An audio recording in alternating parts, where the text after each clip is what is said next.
살다 보면 정말 어디로 가야 할지 모를 때가 있습니다. 열심히 달려왔는데 이 길이 맞는지 확신이 서지 않을 때가 있습니다. 앞도 안 보이고 돌아갈 수도 없을 때 말입니다. 그때 우리는 무언가를 찾아 헤맵니다. 확실한 길, 정답, 누군가의 명확한 지침을 찾습니다. C.S. 루이스는 이렇게 말했습니다. 믿음은 모든 길이 보일 때가 아니라 단 하나의 발자국이 보일 때 걷는 것이다.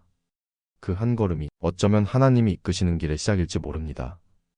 오늘 우리는 루이스의 통찰을 통해 방향을 잃었을 때 어떻게 다시 걸어갈 수 있는지 함께 생각해 보려 합니다. 루이스는 그의 유명한 작품 스크루테이프의 편지에서 악마의 입을 빌려 이렇게 말합니다. 사람이 가장 약해지는 순간은 길이 보이지 않을 때다. 그때 마귀는 그를 절망으로 유혹한다. 이것은 단순한 문학적 표현이 아닙니다. 우리 인간의 실존적 두려움을 정확히 꿰뚫는 통찰입니다. 우리가 막막함 속에서 가장 먼저 잃는 것은 무엇일까요? 방향이 아닙니다. 확신입니다.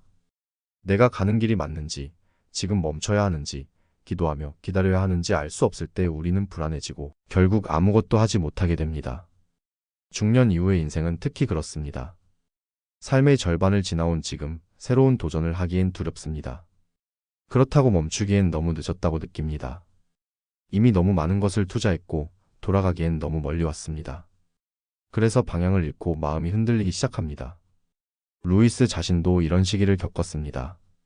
옥스퍼드 대학에 촉망받는 학자였던 그는 30대 초반 신앙과 무신론 사이에서 방향을 잃고 헤맸습니다. 그는 이 시기를 가장 불행한 시절이라고 회고했습니다. 지적으로는 기독교의 논리를 인정했지만 마음으로는 받아들이고 싶지 않았습니다. 어디로 가야 할지 무엇을 믿어야 할지 확신이 서지 않았습니다. 그러나 바로 이 불확실함의 시기가 그를 진정한 신앙으로 이끌었습니다. 루이스는 후에 이렇게 고백합니다. 나는 온 영국에서 가장 낙담하고 주저하는 회심자였을 것이다. 그의 회심은 확신에서 온 것이 아니라 불확실함 속에서 한 걸음 내딛는 용기에서 왔습니다. 루이스는 그의 대표작 순전한 기독교에서 이렇게 말합니다. 하나님은 우리에게 완벽한 지도 대신 함께 걸을 용기를 주신다. 이것은 매우 중요한 통찰입니다. 우리는 늘 완벽한 계획을 원합니다. 5년 후, 10년 후까지 다 보이는 청사진을 원합니다. 하지만 하나님은 그렇게 일하지 않으십니다. 루이스는 인생의 막막함이 벌이 아니라 성숙의 통로라고 보았습니다. 왜 그럴까요? 우리가 모든 것을 확실히 아는 순간 하나님은 필요 없게 되기 때문입니다. 우리가 스스로 길을 찾을 수 있다면 굳이 하나님께 의지할 이유가 없습니다. 그래서 하나님은 때로 길을 감추심으로써 우리가 그분의 손을 붙잡도록 이끄십니다. 보이지 않기에 의지하게 되고 의지할 때 관계가 깊어집니다. 이것은 역설적이지만 진리입니다. 우리의 약함이 하나님과의 관계를 강하게 만듭니다. 루이스는 이것을 믿음의 어둠이라 불렀습니다. 그는 이렇게 썼습니다. 믿음은 시야가 사라진 자리에서 자란다. 낮에 별이 보이지 않는 것처럼 모든 것이 밝고 분명할 때는 믿음이 필요 없습니다. 하지만 어둠 속에서 아무것도 보이지 않을 때, 그때 비로소 믿음이 빛을 발합니다. 구약 성경의 아브라함을 생각해 보십시오. 하나님은 그에게 내가 내게 보여줄 땅으로 가라고 말씀하셨습니다. 목적지를 알려주지 않으셨습니다. 지도를 주지 않으셨습니다. 단지 가라고만 하셨습니다. 아브라함은 어디로 가는지 알지 못한 채 떠났습니다. 이것이 믿음입니다. 루이스는 이렇게 설명합니다. 하나님은 우리에게 여정의 끝을 보여주지 않으신다. 다만 다음 발걸음을 비춰주실 뿐이다. 이것이 하나님의 방식입니다. 우리는 전체 그림을 원하지만 하나님은 한 조각씩 주십니다. 우리는 10년 계획을 원하지만 하나님은 오늘 할 일을 주십니다. 왜 그럴까요? 루이스는 이렇게 답합니다. 우리가 미래를 다 안다면 그것은 믿음이 아니라 계산이 될 것이기 때문이다. 하나님은 우리가 그분을 계산하기를 원치 않으십니다. 신뢰하기를 원하십니다. 계산은 확실함에 근거하지만 신뢰는 관계에 근거합니다. 루이스는 또 다른 저서 고통의 문제에서 고백합니다. 하나님은 우리가 고통 속에서 그분을 찾게 하시며 고통이 사라지면 우리는 그분을 잊는다. 이것은 루이스 자신의 경험에서 우러나온 말입니다. 우리는 늘 정답을 원합니다. 어디로 가야 하나요? 이 직장을 옮겨야 하나요? 이 관계를 계속해야 하나요? 이 사역을 시작해야 하나요? 지금 이 길이 맞는 길인가요? 우리는 명확한 답을 원합니다. yes or no를 원합니다. 하지만 하나님은 우리에게 정답보다 동행을 주십니다. 그분은 단순히 우리의 질문에 답하는 분이 아니라 우리와 함께 걸으시는 분입니다. 그분은 이렇게 말씀하십니다. 너는 나와 함께 가기만 하면 된다. 루이스는 이 동행의 신비를 이렇게 설명했습니다. 그분이 우리를 인도하실 때 우리는 항상 딱 한 걸음만 알게 된다. 2걸음이 아닙니다. 10걸음이 아닙니다. 딱 한 걸음입니다. 그 한 걸음을 내딛는 것이 바로 믿음의 실천입니다. 시편 23편을 생각해 보십시오. 여호와는 나의 목자시니 내게 부족함이 없으리로다. 목자는 양들에게 전체 경로를 설명하지 않습니다. 그저 앞서 걸을 뿐입니다. 양들은 목자의 뒷모습을 따라갑니다. 어디로 가는지 정확히 알지 못하지만 목자를 신뢰하기에 따라갑니다. 루이스는 이렇게 말합니다. 믿음이란 목적지를 아는 것이 아니라 안내자를 아는 것이다. 우리가 알아야 할 것은 어디로 가느냐가 아니라 누구와 가느냐입니다. 길을 아는 것이 아니라 길을 인도하시는 분을 아는 것입니다. 루이스의 생애를 보면 이것이 더욱 명확해집니다. 그는 평생 독신으로 살 것이라 생각했습니다. 그런데 50대 후반에 조이 데이비드먼이라는 여성을 만나 결혼했습니다. 그것도 그녀가 암 선고를 받은 후였습니다. 누가 봐도 합리적이지 않은 선택이었습니다. 하지만 루이스는 후에 이렇게 고백합니다. 조이와 함께한 짧은 시간이 내 인생에서 가장 행복한 날들이었다. 그는 계획하지 않았습니다. 예상하지 못했습니다. 하지만 하나님이 인도하셨고 그는 따랐습니다.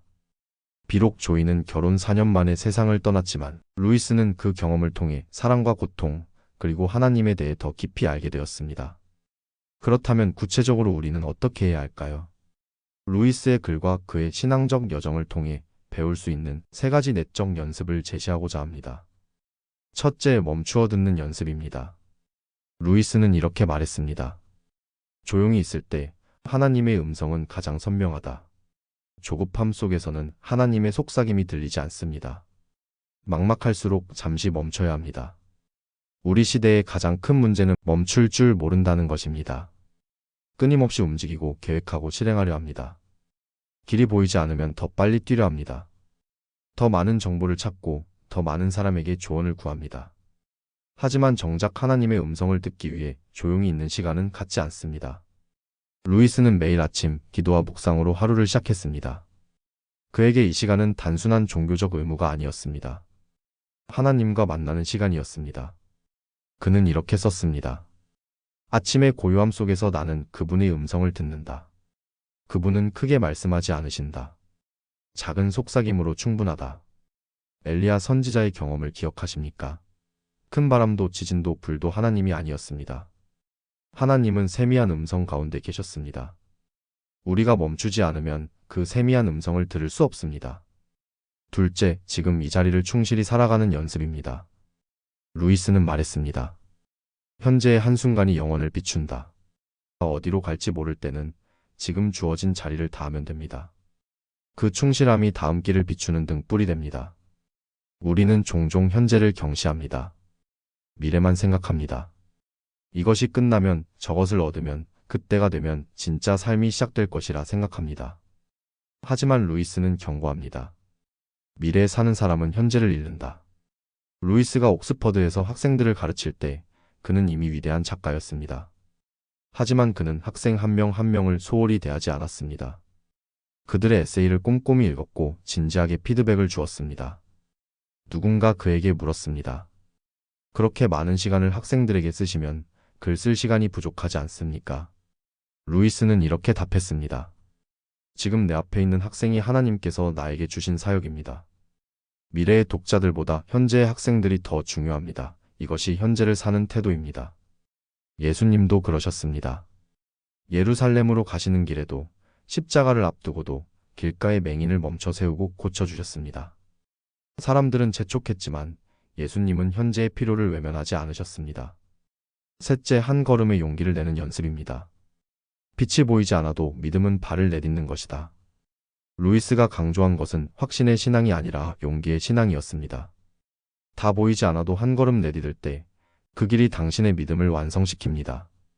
루이스는 이렇게 말합니다. 용기란 두려움이 없는 것이 아니다. 두려움에도 불구하고 행동하는 것이다. 방향이 보이지 않아도 괜찮습니다. 확신이 서지 않아도 괜찮습니다. 중요한 것은 한 걸음 내딛는 것입니다. 이것은 맹목적인 행동을 말하는 것이 아닙니다. 하나님께 귀를 기울이고 현재에 충실하며 그 가운데 주어지는 작은 인도하심을 따르는 것입니다. 그 한 걸음이 다음 걸음을 보여줍니다. 루이스 자신의 회심이 그랬습니다. 그는 하루아침에 확신을 가지고 그리스도인이 된 것이 아닙니다. 작은 걸음들을 내딛었습니다.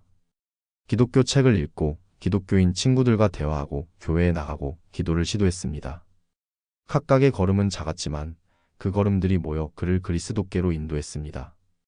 그는 후에 이렇게 고백합니다. 나는 한순간에 회심한 것이 아니다. 수백 번의 작은 선택들이 나를 그분께로 이끌었다. 이것이 믿음의 여정입니다.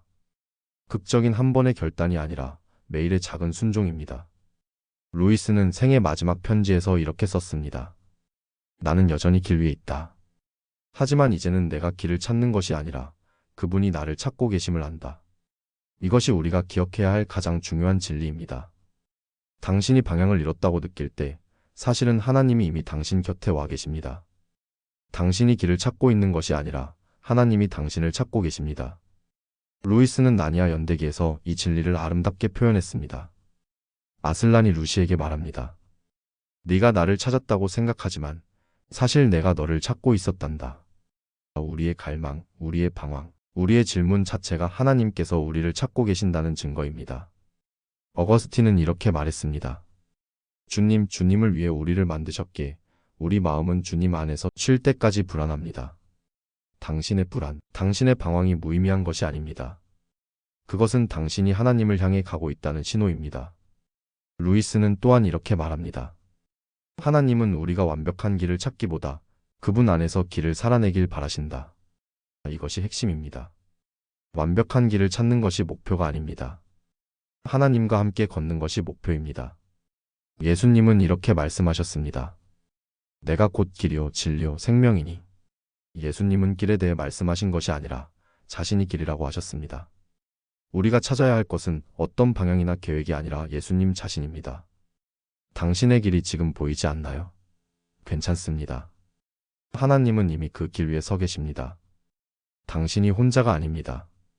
당신이 길을 잃은 것이 아닙니다. 단지 다음 걸음을 기다리고 있을 뿐입니다. 오늘 한 걸음만 내디디십시오. 멈추어 하나님의 음성을 들으십시오. 지금 주어진 자리에서 충실하십시오. 그리고 두려워도 한 걸음 내디디십시오. 그 발걸음이 당신의 믿음이 될 것입니다. 루이스는 우리에게 이렇게 말합니다. 믿음의 여정에서 중요한 것은 얼마나 멀리 왔는가가 아니라 올바른 방향을 향하고 있는가입니다. 당신이 하나님을 향해 있다면 당신은 올바른 방향에 있는 것입니다. 비록 한 걸음밖에 보이지 않더라도 말입니다. 시편 기자의 고백으로 마무리하고자 합니다. 주의 말씀은 내 발의 등이요 내 길의 빛이니이다. 하나님의 말씀은 앞길 전체를 비추는 햇빛이 아닙니다. 발밑을 비추는 등불입니다.